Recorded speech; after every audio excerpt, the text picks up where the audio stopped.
नमस्कार दोस्तों, स्वागत है आपका अपने YouTube channel bio hub by Virendra sir पर। दोस्तों, हमने नोवा लेसन है उसमें एंजाइमों के विशेषताओं के बारे में अध्ययन किया था। आज हम एंजाइम की क्रिया विधि के बारे में अध्ययन करेंगे। जो साथी नए जुड़े हैं वे हमारे चैनल को लाइक, शेयर और सब्सक्राइब अवश्य करें। तो स्टार्ट करते हैं।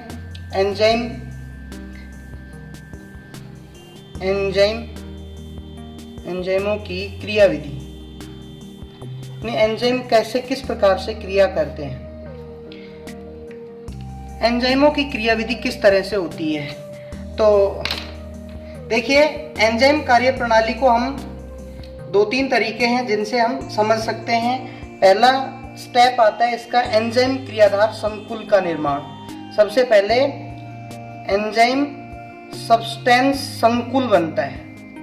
एंजाइम सब्सटेंस संकुल का निर्माण होता है, यानी सभी एंजाइम क्रियाधारों से मिलके, सभी एंजाइम पहले क्रियाधारों से मिलकर के एंजाइम क्रियाधार संकुल का निर्माण करते हैं। यह संकुल विघटित होकर उत्पाद एंजाइम में बदल जाता है। जैसे ये एंजाइम है, एंजाइम को अपन ई से दर्शा रहे हैं, और ये क्रियाधार है जिसको हम एस यानी सब्सटेंस, और ये दोनों आपस में मिलकर के एंजाइम क्रियाधार संकुल अर्थात एंजाइम सब्सटेंस कॉम्प्लेक्स का निर्माण करते हैं। एंजाइम सब्सटेंस कॉम्प्लेक्स का निर्माण करते हैं। फिर ये जो एंजाइम क्रियाधार संकुल है, ये एंजाइम में और प्रोडक्ट में, अर्थात एंजाइम अलग हो जाता है और उत्पाद बन जाता है। कहने का मतलब, पहले सभी एंजाइम क्रियाधारों से मिलकर के एक अस्थायी यौगिक एंजाइम क्रियाधार संकुल बनाते हैं, जिसे हम क्या कह रहे हैं, ESC अर्थात एंजाइम सब्सटेंस कॉम्प्लेक्स। फिर इसके बाद में एंजाइम और उत्पाद अलग अलग हो जाते हैं। हाँ जी, नेक्स्ट है एंजाइम के साथ सब्सटेंस के जुड़ने के लिए, एंजाइम के साथ सब्सटेंस के जुड़ने के लिए क्या पाए जाते हैं, सक्रिय स्थल पाए जाते हैं। इसको अपन इस तरह से समझ सकते हैं, जैसे ये कोई एंजाइम है, इस एंजाइम का ये क्या है, सक्रिय स्थल है। क्या है ये, सक्रिय स्थल है। और ये क्रियाधार है, ये क्या है, क्रियाधार। अब ये एंजाइम और क्रियाधार आपस में मिलकर के एंजाइम क्रियाधार संकुल बनाएंगे, अर्थात इस तरह की संरचना बनाएंगे। ये क्रियाधार है, ये यहां पे आके जुड़ जाएगा। अब इसके बाद उत्पाद यानी एंजाइम तो अलग हो जाएगा, और ये सब्सटेंस है, ये किसमें, प्रोडक्ट में बदल जाता है। यानी प्रत्येक एंजाइम की सतह पर क्रियाधारों के जुड़ने के लिए क्या पाए जाते हैं, सक्रिय स्थल पाए जाते हैं, जिससे क्रियाधार जुड़ करके एंजाइम क्रियाधारों के मध्य बंध बन जाता है, और अंत में एंजाइम क्रियाधार को उत्पाद में बदल देता है तथा स्वयं अलग होकर अन्य क्रियाधार, ये अलग हो गया, ये फिर से अन्य क्रियाधार के साथ जुड़ जाता है। इस तरह से एंजाइम क्रियाधार संकुल का निर्माण होता है। एंजाइम क्रियाधार संकुल बनने की क्रिया को अपन 2 तरीके से समझ सकते हैं। इस क्रिया को अपन कितने तरीके से समझ सकते हैं, 2 तरीके से। पहला है ताला कुंजी सिद्धांत। ताला कुंजी सिद्धांत यानी लॉक एंड की थ्योरी। लॉक एंड की थ्योरी किसने दी, एमिल फीसर ने। किसने दी, एमिल फीसर ने। कब दी, 1984 में। कब दी, 1984 में। इसके अनुसार, इस सिद्धांत के अनुसार एक विशिष्ट ताले को अर्थात एक ताला है, एक ताला उसी की चाबी से खुलता है, एक ताला उसी की चाबी से खोला जा सकता है। की एंड लॉक थ्योरी क्या है भाई, कि जैसे एक ताला है उसी की चाबी से खोला जा सकता है, ठीक इसी प्रकार एक विशेष आकार का एंजाइम, एक विशेष आकार का एंजाइम, एक विशेष आकार का जो एंजाइम होता है, एंजाइम जिस पर पाए जाने वाले सक्रिय स्थल से एक विशेष क्रियाधार जुड़ता है, विशेष क्रियाधार बंध बनाता है या जुड़ता है। कहने का मतलब है यहाँ पे जैसे चाबी है, जैसे हमारी ये कोई चाबी है, इस चाबी को तो क्या माना गया है, एंजाइम माना गया है। यानी जैसे एक ताला है उसी की चाबी से खोला जा सकता है, ठीक इसी प्रकार चाबी को क्या माना गया है, एंजाइम माना गया है। और ताले को क्या माना गया है, क्रियाधार माना गया है। ताले को क्या माना गया है, क्रियाधार।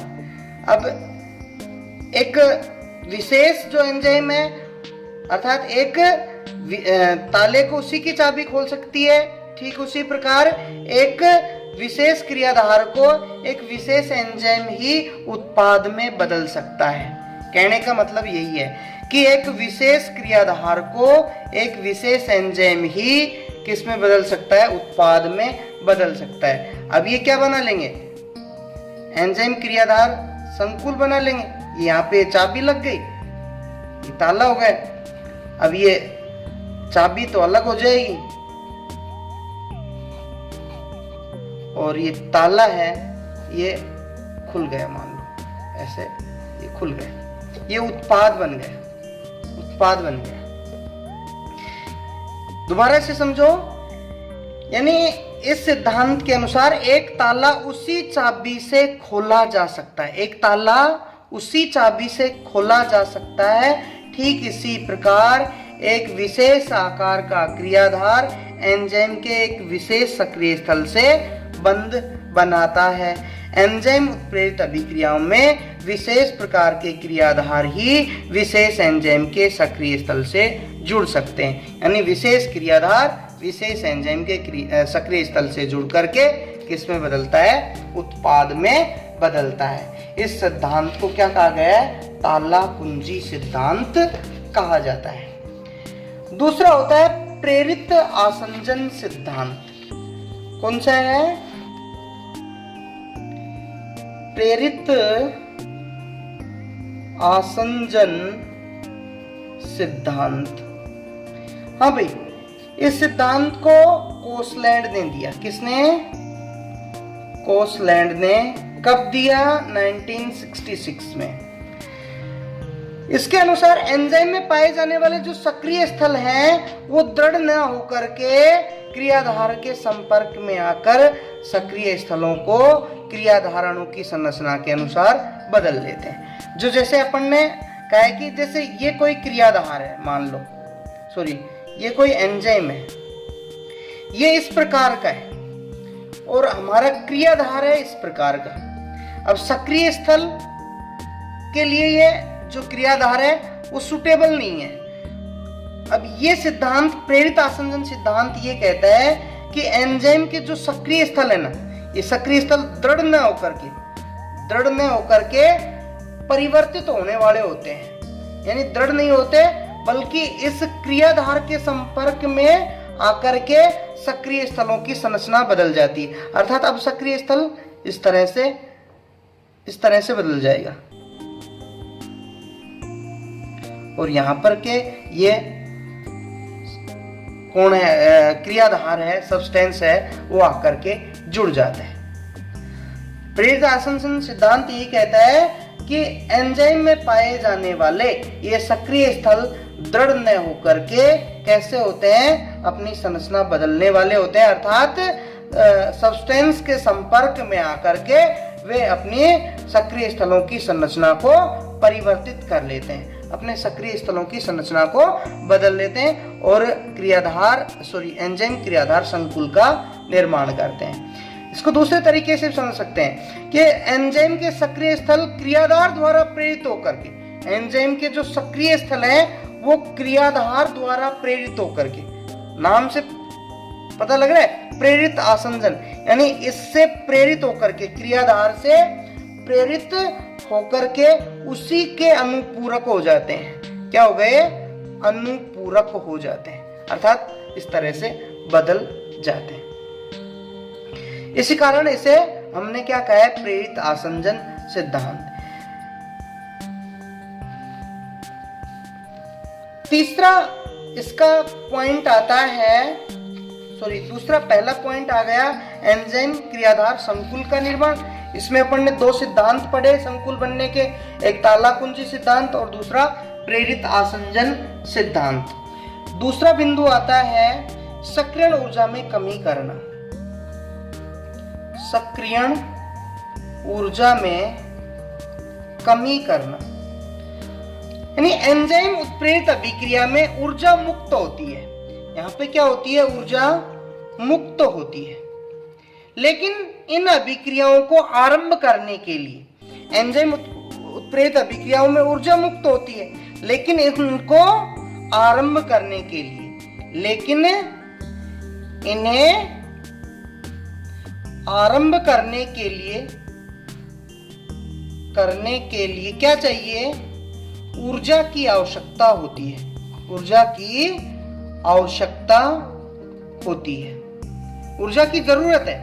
इसी ऊर्जा को क्या कहते हैं? सक्रियण ऊर्जा कहते हैं। यानी एंजाइम उत्प्रेरित अभिक्रिया क्या करती है? ऊर्जा मुक्त करती हैं, अर्थात यहां से ऊर्जा का उत्सर्जन होता है। लेकिन इन अभिक्रियाओं को आरंभ करने के लिए किसकी आवश्यकता है? ऊर्जा की आवश्यकता है। जो शुरुआत में जो ऊर्जा अभिक्रिया को शुरू करने के लिए दी जाएगी, उसी ऊर्जा को क्या कहते हैं? सक्रियण ऊर्जा कहते हैं।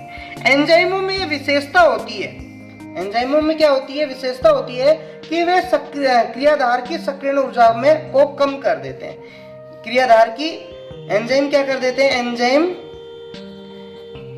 क्रियाधार की सक्रियण ऊर्जा कम कर देते हैं, सक्रियण ऊर्जा कम कर देते हैं। कम कर देंगे और कम कर देंगे तो कम कर देते हैं, जिससे क्या होगा भाई? क्रियाधार कम सक्रियण ऊर्जा पर ही उत्पादों में बदलने लग जाता है, जिससे सब्सटेंस है कम सक्रियण ऊर्जा पर ही उत्पाद में बदलना शुरू कर देता है, बोलो बात समझ में आई कि नहीं आई? यानी एंजाइम उत्प्रेरित अभिक्रियाएं ऊर्जा मुक्त करती हैं, लेकिन इनको शुरू करने के लिए क्या चाहिए? ऊष्मा चाहिए। उस ऊष्मा या ऊर्जा को क्या कहते हैं? सक्रियण ऊर्जा कहते हैं। एंजाइम क्या करते हैं? क्रियाधार की सक्रियण ऊर्जा को घटा देते हैं, जिससे क्रियाधार है वो कम सक्रियण ऊर्जा पर ही उत्पाद में बदलना शुरू कर देते हैं। तीसरा आता है, ये हमारे यहाँ पर नेक्स्ट टॉपिक आता है एंजाइम की नामकरण पद्धति। एंजाइम की नामकरण पद्धति। नामकरण पद्धति, एंजाइमों का नाम कैसे लिखा जाएगा? यानी एंजाइमों का नाम उनके द्वारा उत्प्रेरित क्रियाधार पर उनके द्वारा उत्प्रेरित क्रियाधार पर यानी सब्सटेंस पर, या उनके द्वारा प्रेरित अभिक्रिया के आधार पर या रिएक्शन के आधार पे एंजाइमों का क्या किया जाता है, या तो सब्सटेंस के आधार पे या उनके द्वारा उत्प्रेरित अभिक्रिया के आधार पर एंजाइमों का नाम लिखा जाता है। एंजाइमों का क्या लिखा जाता है, नाम लिखा जाता है। एक वैज्ञानिक हुए ड्यूक्लोक्स, 1883 में ड्यूक्लोक्स ने क्या कहा कि एंजाइमों के नाम के अंत में क्या एज प्रत्यय लगाया जाता है। एंजाइमों के नाम के अंत में कौन सा प्रत्यय लगाया जाता है, एज प्रत्यय लगाया जाता है। वर्तमान में नामकरण की दो पद्धतियां हैं। पहली पद्धति अपन देखते हैं। पहली पद्धति नंबर 1, क्रियाधार के आधार पे। किसके आधार पे, क्रियाधार के आधार पर। हाँ भाई, इसके अनुसार क्रियाधार के नाम के अंत में क्या लगा देते हैं, सब्सटेंस के नाम के अंत में एज प्रत्यय लगा देते हैं। सब्सटेंस के नाम के अंत में एज प्रत्यय लगा देते हैं तो उस एंजाइम का नाम बन जाता है। जैसे क्रियाधार सुक्रोज है, क्या है, सुक्रोज। सुक्रोज के एज लगा दिया, बन गया सुक्रेज। माल्टोज है, माल्टोज के एज लगा दिया, बन गया माल्टेज। लिपिड है, लिपिड यानी वसा, वसा के एज लगा दिया, बन गया लाइपेज, लाइपेज। इस तरह जो भी सब्सटेंस अर्थात क्रियाधार है, क्रियाधार के नाम के अंत में क्या लगा देते हैं, एज प्रत्यय लगा देते हैं। दूसरा तरीका है नाम लिखने का अभिक्रिया के आधार पे, यानी रासायनिक अभिक्रिया के आधार पर, रासायनिक अभिक्रिया के आधार पर। यानी यह पद्धति अधिक लोकप्रिय और प्रचलित है, यानी ये ज्यादा काम में ली जाती है। इसके अनुसार एंजाइम का नाम उनके द्वारा उत्प्रेरित रासायनिक अभिक्रिया के आधार पर लिखा जाता है। हाँ भाई, अंतरराष्ट्रीय जैव रसायन संघ ने एंजाइम के नामकरण की पद्धति प्रतिपादित की। उनके अनुसार एंजाइमों का नाम क्रियाधार व अभिक्रिया जिसे वह उत्प्रेरित करता है उनका समावेश होना चाहिए। दोनों का क्या होना चाहिए, समावेश होना चाहिए। यानी इन दोनों का क्या होना चाहिए, समावेश होना चाहिए, ताकि उसे उसके क्रियाधार, अभिक्रिया व अन्य सूचनाओं के बारे में हमें जानकारी हो सके। जैसे हेक्साकाइनेज एक एंजाइम है, एक एंजाइम है हेक्साकाइनेज। इस हेक्साकाइनेज का नाम क्या लिखा जाता है, एटीपी डीहेक्सोज 6 फास्फेट नाम लिखा जाता है। एटीपी डीहेक्सोज 6 फास्फेट नाम लिखा जाता है और ये उसको चेंज करता है, इस वजह से ट्रांसफरेज आगे जोड़ते हैं, ट्रांसफरेज। तो क्या नाम हो गया हेक्साकाइनेज का, एटीपी डीहेक्सोज 6 फास्फेट ट्रांसमरेज। इसी तरह यूरिकेज का नाम, यूरिकेज का नाम क्या हो जाएगा, यूरेट O2 ऑक्सीडोरिडक्टेज, ऑक्सीडोरिडक्टेज। अंतरराष्ट्रीय जैव रसायन संघ, ये अंतरराष्ट्रीय जैव रसायन संघ के अनुसार है, जैव रसायन संघ के अनुसार नामकरण है। अब एंजाइमों का वर्गीकरण पढ़ते हैं। हाँ भाई, अंतरराष्ट्रीय जैव रसायन संघ अर्थात IUB अंतरराष्ट्रीय जैव रसायन संघ ने एंजाइमों के वर्गीकरण के लिए भाई एक औपचारिक अभिक्रिया समीकरण का उपयोग करते हुए एंजाइमों को 6 भागों में बांटा। IUB ने एंजाइमों को कितने भागों में बांटा? 6 भागों में। पहला आता है ऑक्सीडो रिडक्टेज। इस वर्ग में कौन से एंजाइम आते हैं जो ऑक्सीकरण और अपचयन दोनों प्रकार की अभिक्रिया को संपन्न करते हैं? यानी वे एंजाइम जो ऑक्सीकरण व अपचयन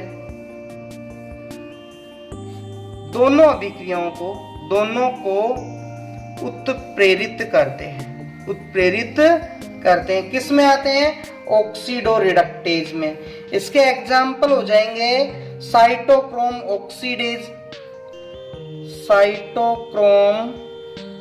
ऑक्सीडेज, अल्कोहल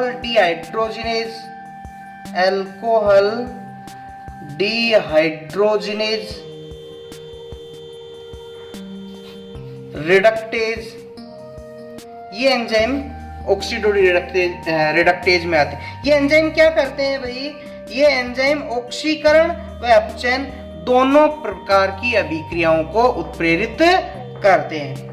यानी दोनों नाम में है, पता लग रहा है ऑक्सीडो रिडक्टेज, यानी ऑक्सीडेशन एंड रिडक्शन दोनों प्रकार की अभिक्रियाओं को उत्प्रेरित करें। दूसरा आते हैं ट्रांसफेरेजेज।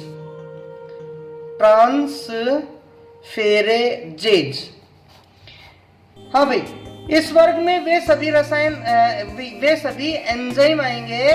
इसके अंदर वे सभी एंजाइम आते हैं जो हाइड्रोजन के अलावा, किसके अलावा? जो हाइड्रोजन के अलावा किसी भी मूलक या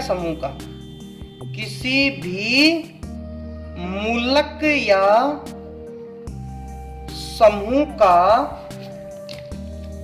एक क्रियाधार से दूसरे क्रियाधार पर, समूह का एक सब्सटेंस से दूसरे सब्सटेंस पर स्थानांतरण करते हैं।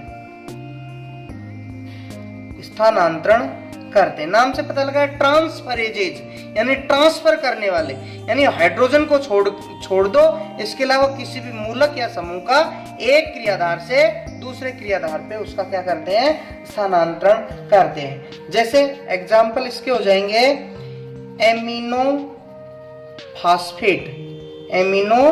फास्फेट, थायोल ये समूह है, कीटोन,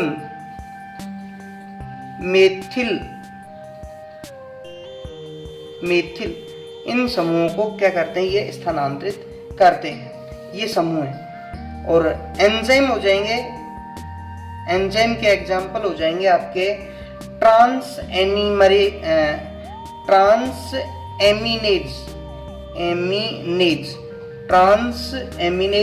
ट्रांसफास्फेटेज इसके एग्जाम्पल है।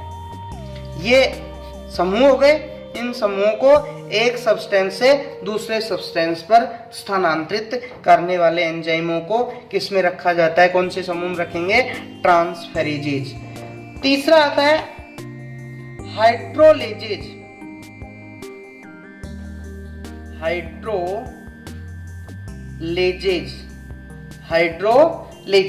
इस वर्ग में वे सभी एंजाइम सम्मिलित किए गए हैं जो जल के अणुओं को जोड़ने, यानी H2O को जोड़ने या निकालने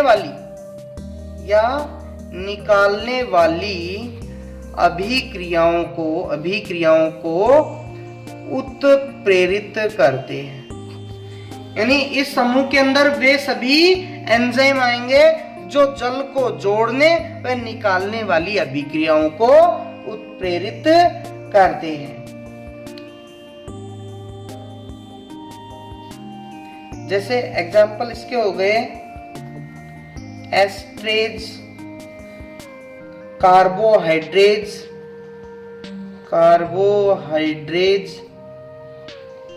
माल्टेज, न्यूक्लिएज, ये इसके अंतर्गत आते हैं।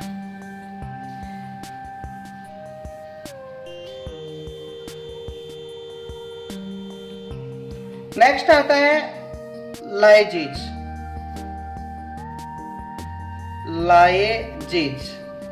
हाँ भाई, इस समूह के अंदर वे एंजाइम आते हैं जो बिना जल अपघटन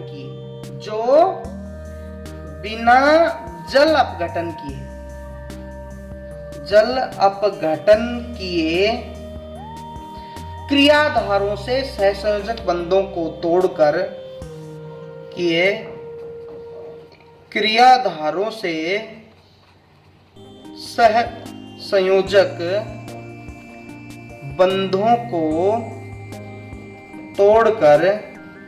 सहसंयोजक बंधों को तोड़कर समूहों का निष्कासन करते हैं। यानी यहाँ पे जल अपघटन नहीं होगा, बिना जल अपघटन के सहसंयोजक बंधों को तोड़ देंगे और उनसे जुड़े हुए समूह निष्कासित कर देते हैं। इसका एग्जाम्पल आता है एल्डोलेज। पांचवा टाइप आता है आइसोमरेजेज।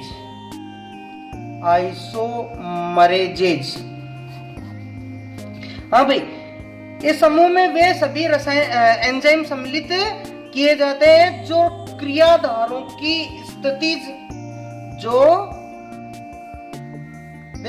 नाम से पता लग रहा है आइसोमरेज, यानी आइसोमर समावयवियों को स्थानांतरित करेंगे, यानी समावयवियों को बदलेंगे आपस में, जो क्रियाधारों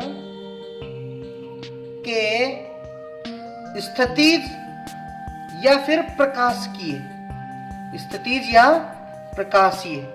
दो प्रकार के समावयवी हैं जिनको बदल रहे हैं। स्थितिज या प्रकाशीय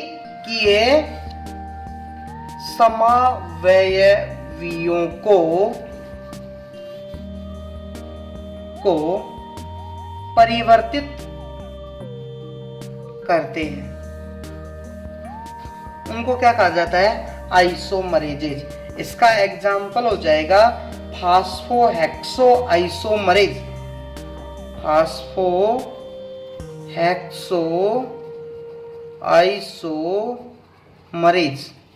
फास्फोहेक्सो आइसोमरेज।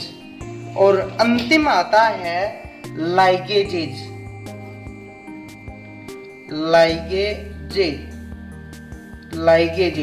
यानी इस समूह के अंदर वे एंजाइम आएंगे जो दो यौगिकों को सहसंयोजक बंधों से जोड़ने वाली अभिक्रियाओं को, यानी दो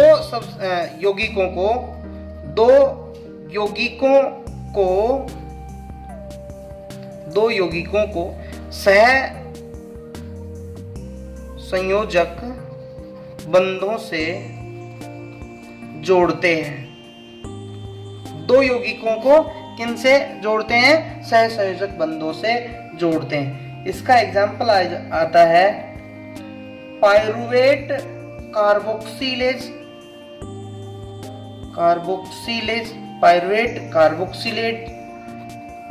सिट्रेट सिंथेटेज इसके अंतर्गत आते हैं। तो हमारा 9वां लेसन है वो यहीं पे समाप्त होता है। 10वें लेसन के लिए हमारा अगला वीडियो देखें।